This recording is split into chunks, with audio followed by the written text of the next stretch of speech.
So now humans are animals, and in being so, they suffer all the consequences of being animals. They must reproduce like animals. They must birth like animals. They must feel pain and rejection and all of the horrible stuff that goes with being an animal. However, unlike the other animals, at this point in time, they are pretty much immortal. I mean, they can kill each other. So a human being can kill another human being. But generally speaking, other than that, if no exterior force is bestowed upon them, they can live pretty much forever. So this is the problem. The reptilians that are still on the planet and God is still not aware of start messing with humans again. And at that point, they start even to biologically reproduce in some way with humans, therefore tainting the DNA of humans. Therefore, we also see in the Bible and other scriptures how humans start losing their ability to live, and their lifespan starts shrinking and shrinking. Perhaps the reptilians could live about 1,000 years or something. So they weren't immortal. They could live about 1,000 years, and suddenly now the new generations of humans with reptilians, the hybrids of these two species, could only live about 1,000 years. And as they continue to reproduce amongst each other and so on, through the hybridization, anyway, they became less and less capable of long-lasting lives.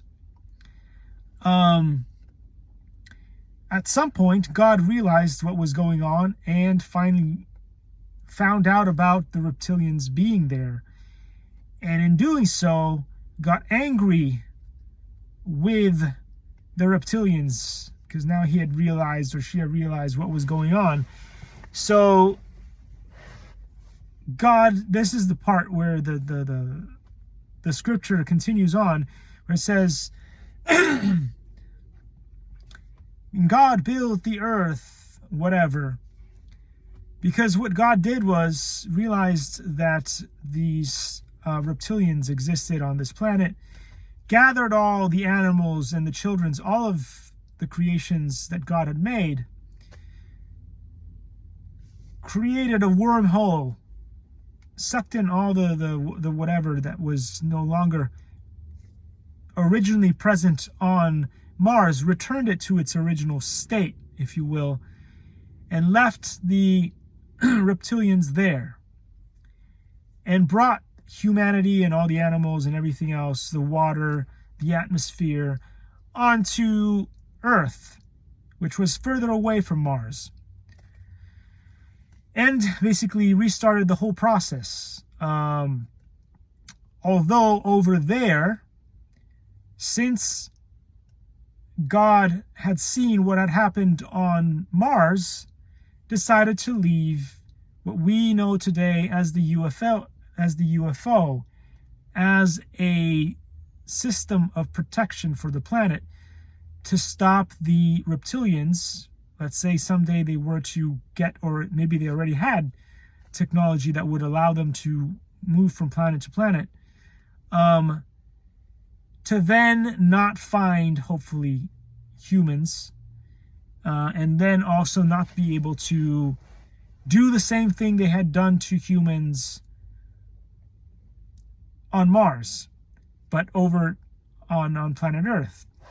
So that is what I think is going on here, to some extent. I mean, it's a made-up story, okay? It's a made-up story using tidbits of information from here and there and the other from things that I've read.